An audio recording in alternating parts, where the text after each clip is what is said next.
Assalamualaikum warahmatullahi wabarakatuh. Oke, pada kesempatan kali ini kembali lagi bersama saya Pak Fani ya di channel Kang Firman Kimia. Kita akan membahas tentang latihan soal UTS Kimia yang nantinya kalian bisa digunakan untuk belajar kalian ya ketika akan persiapan untuk UTS-nya. Oke, kita langsung saja.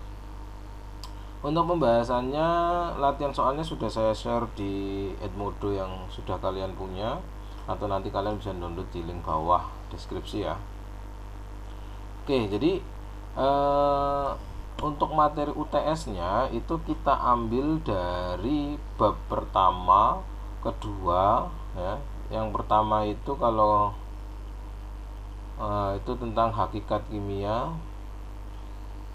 Ya, kemudian di situ juga ada konsep materi. Kemudian nanti ada metode pemisahan. Ini bab yang pertama. Nah, yang kedua nantinya adalah kita kenalan dulu dengan lambang atom. Ya, ada lambang, kemudian ada rumus, ada persamaan kimia. Kemudian yang terakhir itu adalah tentang struktur atom dan periodic table ya, SPU ya. Oke, jadi ada 3 bab yang akan kita pelajari. Oke, mungkin kita langsung saja untuk soal yang pertama, yaitu soal nomor 1 nih ya. Ini kelihatan bahwa soal nomor 1 ini tentang konsep hakikat kimia, atau di sini konsep materi ya. Kita tahu bahwa sifat suatu materi itu dibagi menjadi 2, yaitu sifat fisik sama sifat kimia. Cara mudahnya gimana sih untuk membedakan di antara keduanya? Cara mudahnya gini aja. Kalau sifat fisik itu berarti hanya fisiknya saja yang berubah, tanpa tanpa ada zat baru. Jadi wujudnya aja yang berubah. Nah, kalau tanpa zat baru berarti artinya bisa dikembalikan lagi ke wujud awal. Bisa kembali ke wujud awal. Ini kalau fisik. Tetapi kalau sifat kimia ya, itu kebalikannya. Sifat kimia itu bakal terbentuk zat baru. Ada zat baru sehingga tidak mungkin dikembalikan lagi. Tidak dapat kembali ke wujud awal. Nah, jadi cara mudahnya untuk membedakannya itu adalah itu dilihat dari wujudnya.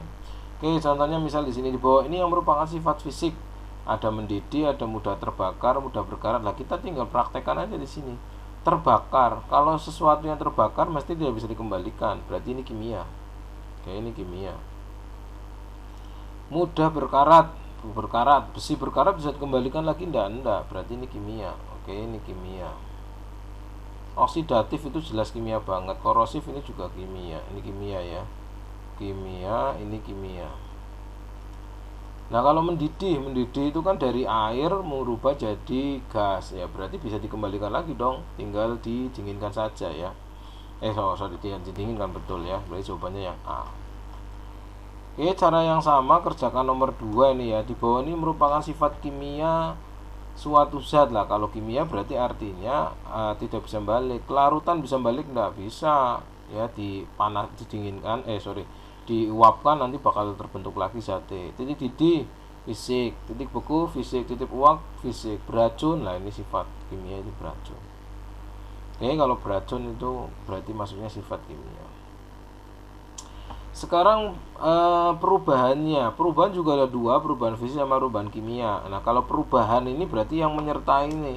Jadi kalau tadi itu sifatnya itu kayak sifatnya, tetapi kalau yang perubahan itu wujudnya itu berubah. Selain wujudnya berubah juga ada yang terbentuk zat baru, ada yang enggak. Kalau fisik berarti hanya wujudnya saja, fisiknya aja yang berubah. Lilin dipanaskan dan meleleh.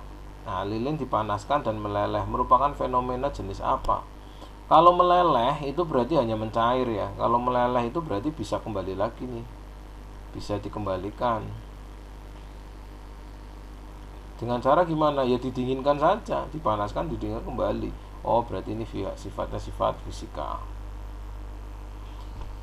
Proses pembusukan sampah organik. Nah, pembusukan sampah organik jelas ini terjadi proses kimia ini ya. Kenapa? Karena sampahnya nggak bisa balik lagi. Sampah yang jadi kompos ya bisa nggak balik.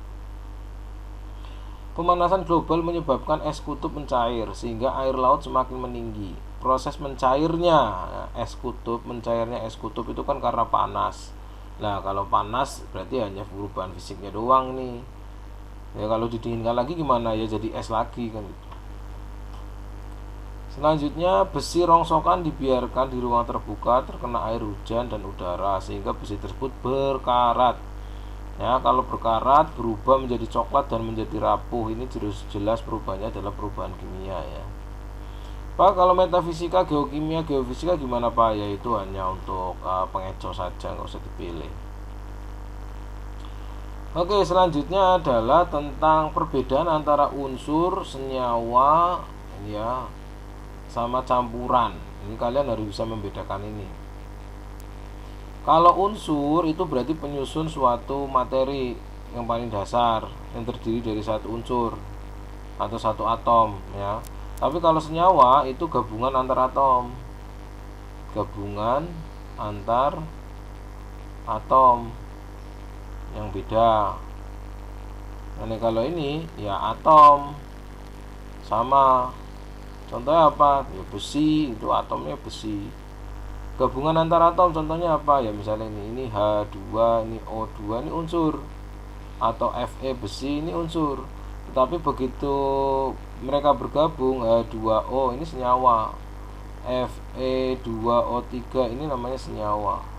Oke, contoh aja. Nah, campuran gimana campuran? Kalau campuran itu ya gabungan antar senyawa atau unsur.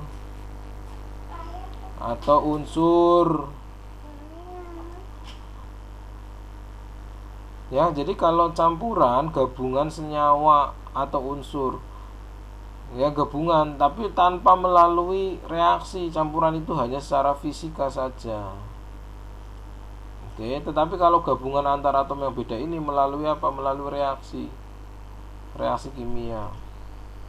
Tapi kalau ini secara fisik aja dicampur. Contohnya gimana? Ya itu ini H2O ditambah sama pasir misalnya. Ini campuran. Oke. Jadi kalau seperti ini kita harus cek satu persatu. Tembaga itu isinya apa? Oh, tembaga itu isinya Cu. Cu itu ya berarti unsur. Nah, ini api ini bukan senyawa, bukan unsur, bukan campuran ya. Api itu jangan berpikirnya unsur itu elemen api, elemen air, elemen udara itu avatar ya, bukan. Nah, jadi api, air ini senyawa. Api itu enggak ada, api itu hanya perubahan elektron yang bergerak itu api. Udara itu berarti campuran. Kenapa udara campuran, Pak? Karena di dalam udara itu ada O2, ada H2, ada CO2 dan seterusnya. Tapi kalau air isinya cuma H2O tok. Tanah juga campuran. Kok bisa Pak tanah campuran? Ya kan ada batu, ada besi, ada kotoran, air dan seterusnya, kan berarti campuran. Nah berarti bawahnya lagi nih, di bawah ini yang merupakan campuran adalah yang campuran berarti jawabannya tanah ini ya. Gitu. Sekarang kita lanjutkan lagi. Di bawah ini yang merupakan senyawa besi itu Fe, api itu tadi bukan ya, ini bukan apa-apa nih. Air itu senyawa. Ada apa? H2O. Udara ini campuran. Jawabannya adalah yang air. Selanjutnya nomor 10. Metode pemisahan yang dilakukan pada proses penjernihan air. Nah, ini penjernihan air itu kan biasanya air kotor disaring, ya berarti bisa disaring. Filtrasi ya, penyaringannya. Metode yang digunakan pada pembuatan garam dapur. Garam dapur itu dari air laut ini ya, air laut. Kemudian dievaporasi. Jadilah garam basah. Terus nanti dikristalisasi.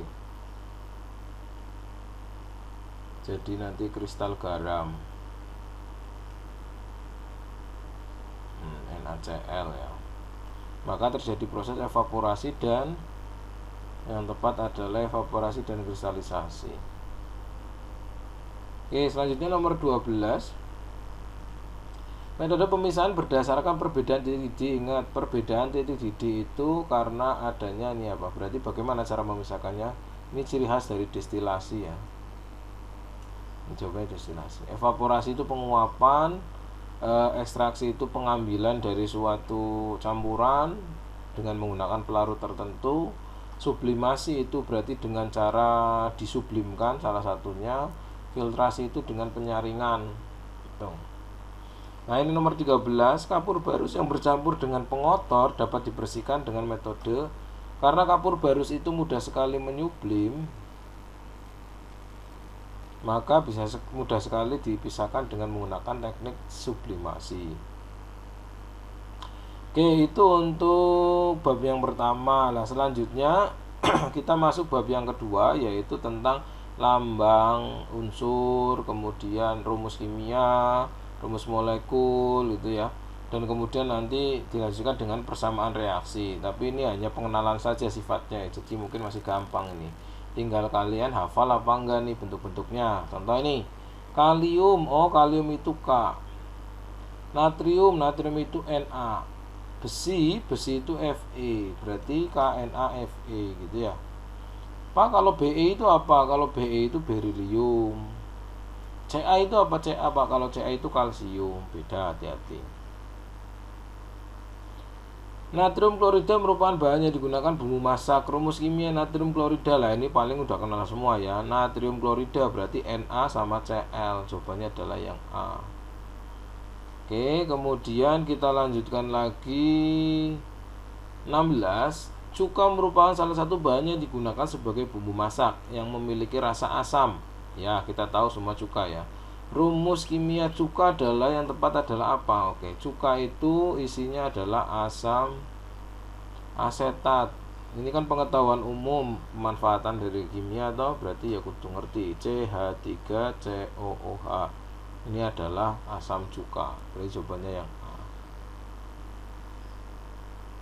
Oke, selanjutnya bagaimana cara menentukan perbandingan jumlah zat atau jumlah atom di dalam suatu senyawa?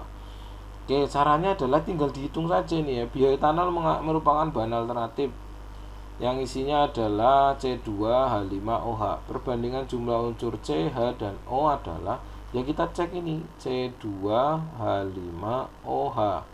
Kita gabung itu kan berarti C banding H banding O gini.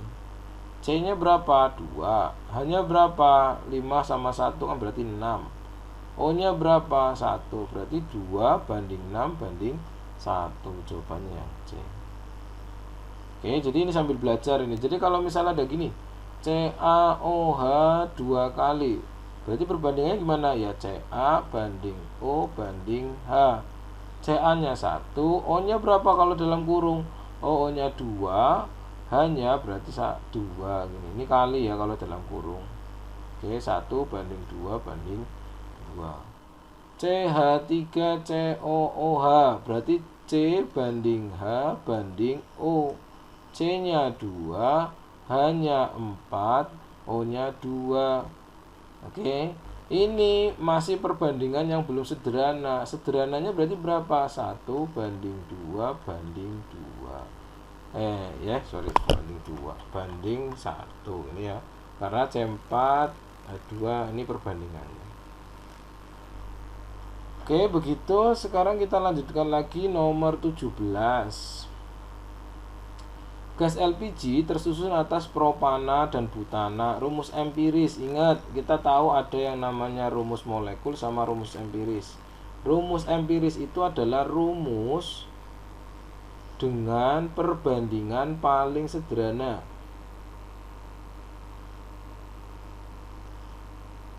Tersederhana.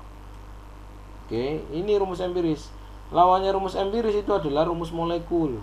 Nah, ini namanya rumus molekul. Ada lagi namanya rumus molekul. Kalau rumus molekul itu ya perbandingan sesuai dengan yang sebenarnya. Ya, ini berarti rumus yang sebenarnya. Gambarannya begini, ini saya singkatnya RM gitu ya. Ini saya singkat RE. Kalau saya punya C4H10 ini ya. Ini rumus molekulnya. Berarti RM-nya berapa? RE-nya berarti berapa? RE-nya berarti yang paling sederhana berapa? Oh, berarti CH2. CH2. Dibagi 2 semua, dibagi 4, dibagi 2 semua, berarti sorry ya, ini salah. Ini kan berarti C banding H itu 4 banding 10. Berarti perbandingannya berapa? 2 banding 5. Jadi kalau RE-nya kita buat, ya kita buat C2H5. Ini untuk yang butana. Bagaimana dengan untuk yang C3H8? Karena C3H8 itu udah yang paling sederhana, ini ya. Ini RM-nya ya sama dengan RE-nya. Kenapa? Karena sudah sederhana. Oke, kan C38 nggak mau bisa dibagi lagi, maka jawabannya adalah C. Oke, jadi ingat-ingat rumus molekul itu rumus sebenarnya hasil kalinya. Rumus empiris adalah rumus yang paling sederhana. Oke, kemudian kita masuk ke reaksi kimia. Reaksi kimia di sini adalah reaksinya sudah ada, tinggal kamu setarakan saja ya. Ini misalnya gas LPG mengandung gas propana, dibakar dengan oksigen menghasilkan karbon dioksida dan uap air. Ini propana tambah oksigen hasilnya CO2 sama 2O. Kamu tinggal cek aja apakah jumlah C-nya sudah tepat, apakah jumlah H-nya sudah tepat, O-nya sudah tepat, cek. C kiri itu 3, C kanan 3. H kiri 8, H kanan 4 kali 2 8. Berarti oksigennya sekarang berapa? 3 kali 2 6. 6 tambah 4 10. Oh, berarti oksigennya 5. Betul jawabannya yang A. Coba yang B, Pak. B kok nggak sesuai, Pak? Karena jumlah O-nya nggak sesuai nih. O-nya 4, di sini O-nya 3 kali 2 6 ditambah 4 10. Berarti nggak sesuai. Oke, begitu ya. Jadi tinggal disetarakan aja. Jadi kalau misalnya saya punya C2H4 ditambah dengan O2, maka hasilnya adalah plus H2O misalnya gini. C-nya 2, H-nya 4, berarti ini kali 2, dan H-nya 4. Oksigennya ini 2 kali 2 itu 4, ditambah 2 6, berarti sini kali 3. Ini buat contoh aja. Lagi nih C8H18, C8H18 ditambah dengan O2, hasilnya CO2 plus H2O. Cara nyetarainnya C dulu. C-nya berapa nih? 8, berarti sini kali 8. Hanya berapa nih? 18, berarti sini kali 9. Oke. Oksigennya sini 2, sementara oksigen sebelah kanan berapa ini? Ini oksigennya di sini 16, ya, 8 kali 2 16. Di sini oksigennya ada 9. 16 sama 9 berapa? 25 kan? Oh, berarti sebelah kiri oksigennya ada 25. Nah, terus sebelah kanan bagaimana, Pak? Nah, kan ada 2-nya di sini, berarti podo wae karo 25 per 2. 25 per 2 kali 2 kan 2-nya coret jadi 25. Oke. Nah, untuk memudahkan karena tidak boleh desimal seperti ini, biasanya kita kalikan 2 semua biar 2-nya hilang. 2C8H18 ditambah 25O2, hasilnya 16CO2 ditambah 18H2O. So, jawabannya adalah yang E ya. Boleh Pak seperti ini, Pak? Boleh. Ini boleh. Tapi kan jawabannya nggak ada yang ini. Oh ya, berarti kita jawabannya yang ini. Begitu.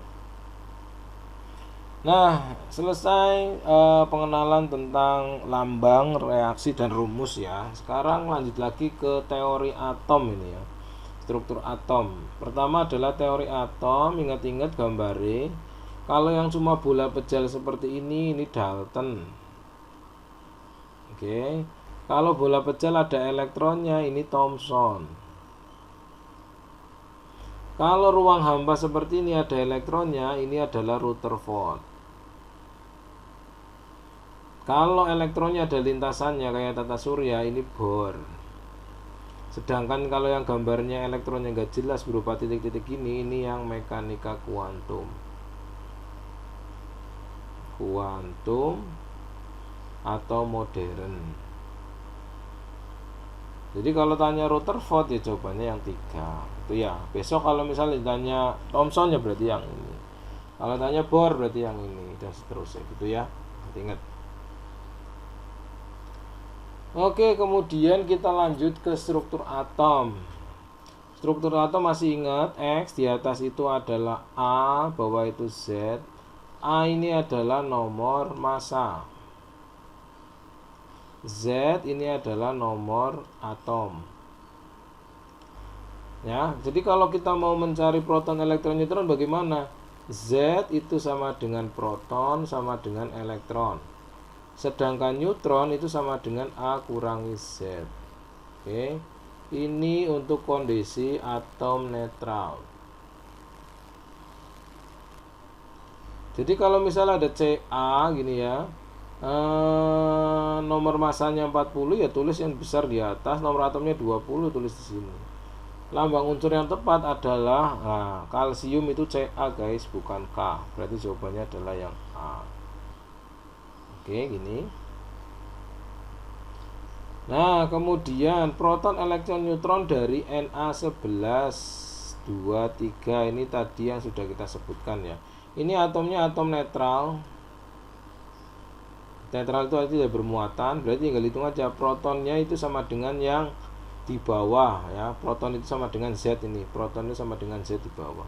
Oh, protonnya sama dengan 11, elektronnya sama dengan 11, lah neutronnya sama dengan 23 kurangi 11 sama dengan 12 ini. Maka kita cari protonnya 11, elektronnya 11, neutronnya 12, jawabannya adalah yang D.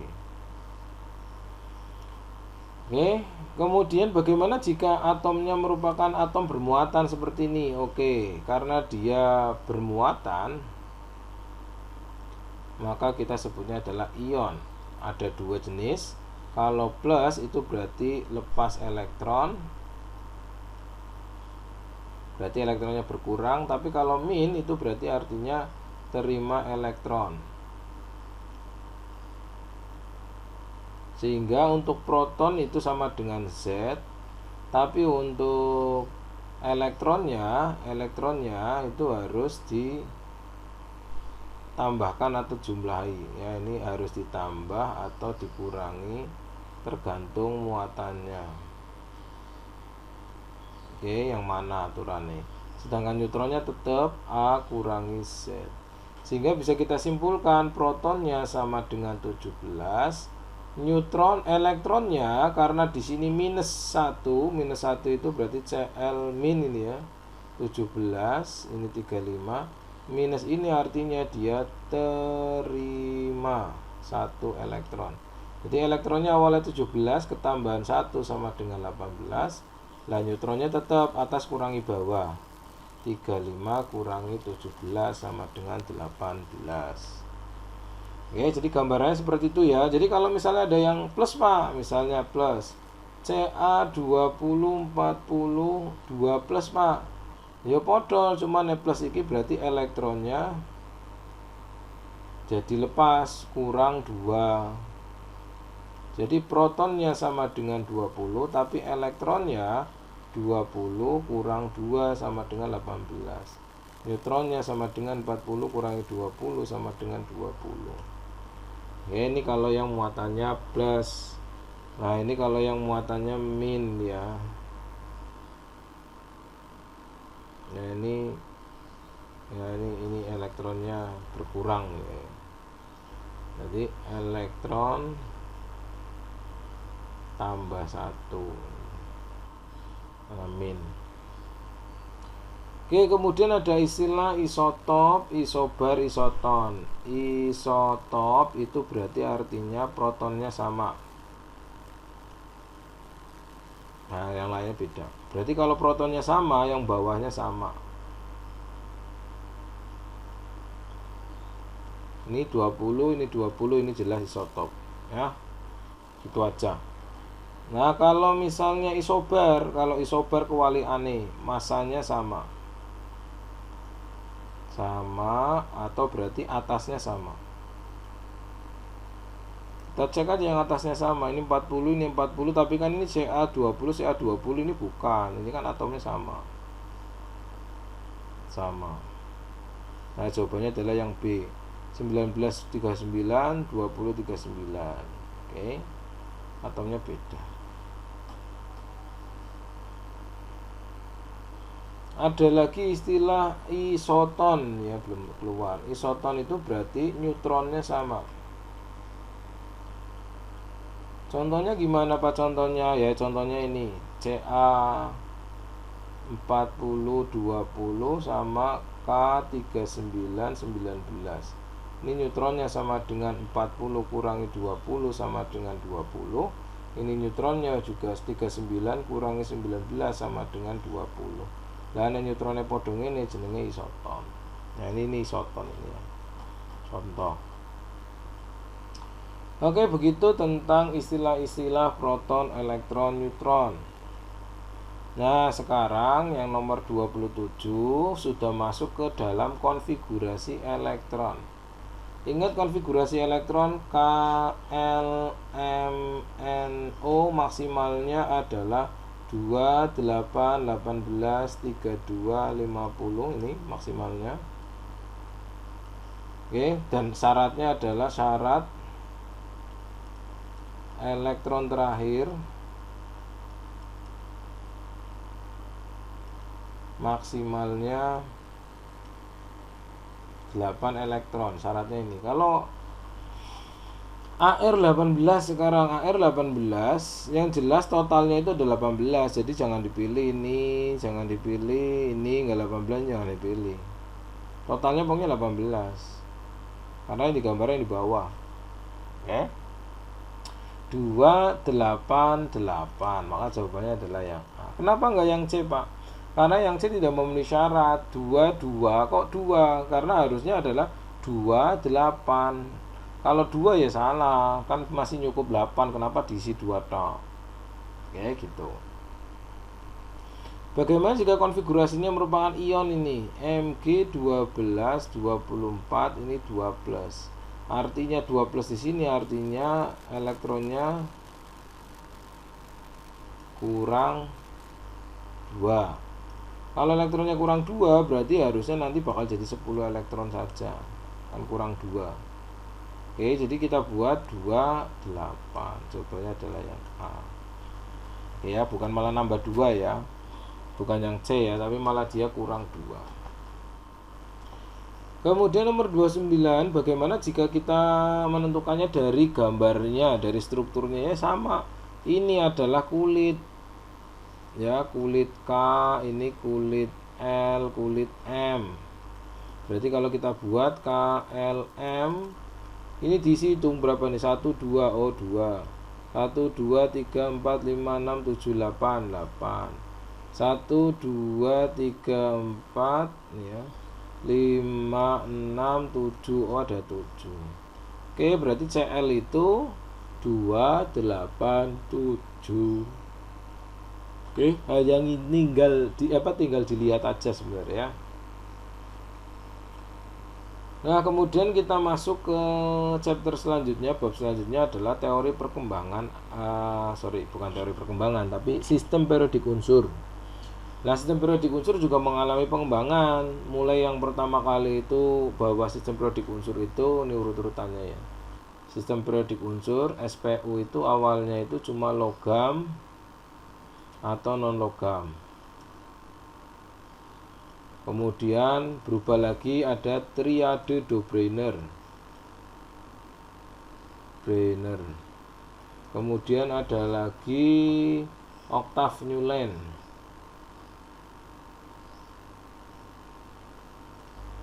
Kemudian ada lagi Mendeleev.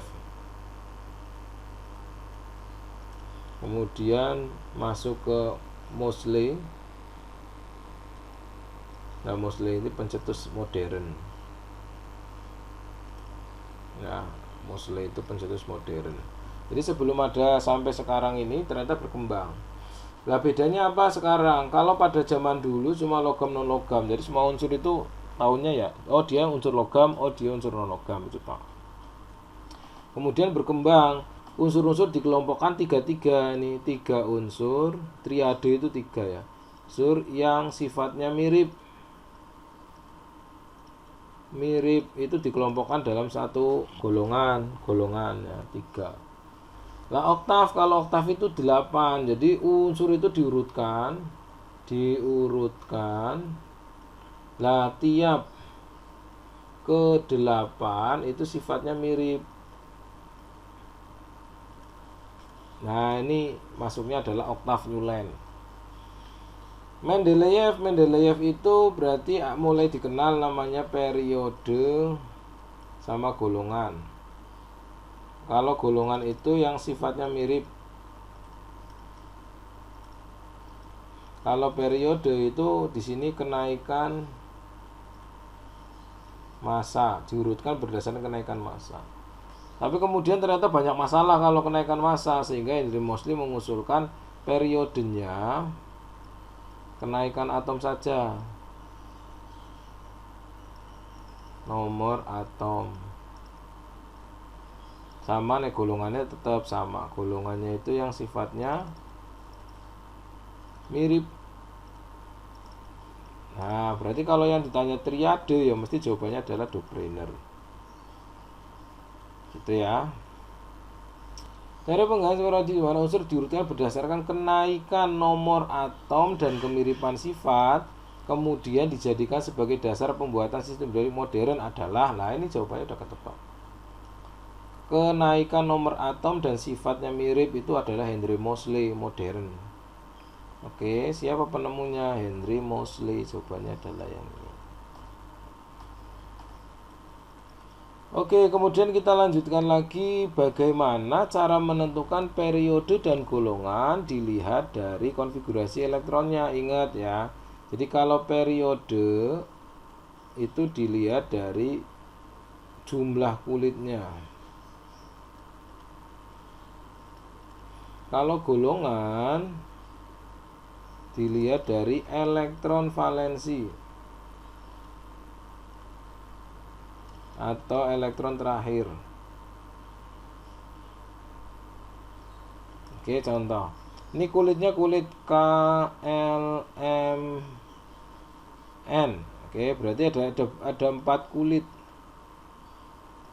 Kalau 4 kulit berarti artinya periodenya 4.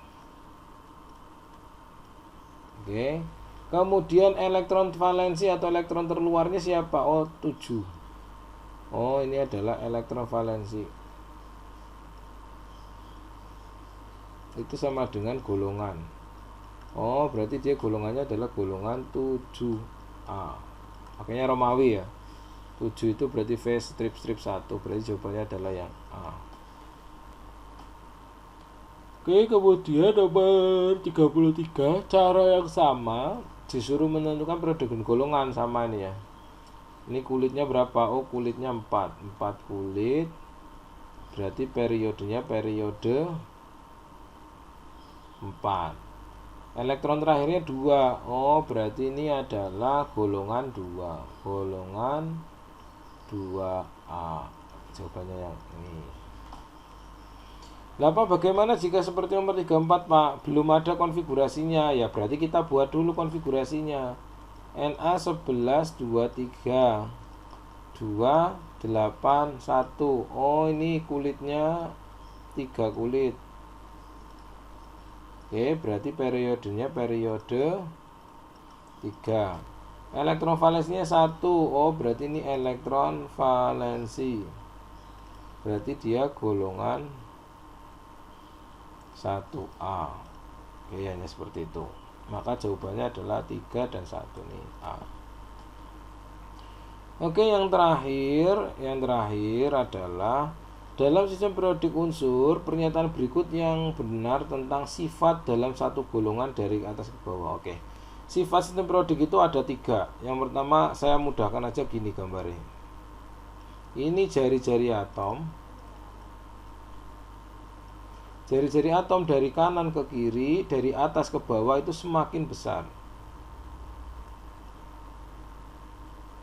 Ini kalau periode, kalau yang ini dalam golongan. Oke, beda ya. Jadi kalau periode dari kanan ke kiri, atas ke bawah, golongan atas ke bawah, jari-jarinya makin besar. Nah, yang lainnya kebalikannya. Misalnya yang lainnya apa? Energi ionisasi, afinitas elektron, kemudian keelektronegatifan. Nah, ini kebalikannya. Kalau ini semakin besar, ternyata kalau ini semakin kecil. Oke, itu kebalikannya. Jadi kalau misalkan dalam satu golongan dari atas ke bawah, ya berarti kamu lihatnya dari sini ke sini nih, atas ke bawah. Atas ke bawah, jari-jarinya makin besar. Oh, ini betul. Energi ionisasi makin besar, salah. Jari-jari atom makin kecil, salah. Afinitasnya makin besar, salah. Sifat logam dan non logamnya makin kecil lah. Sekarang sifat logam non logamnya bagaimana? Oke, kalau dalam periode semakin ke kiri itu semakin logam, semakin ke kanan itu berarti semakin non logam. Kalau logam dari atas ke bawah semakin logam. Nah, kalau yang ini dari atas ke bawah semakin non logam.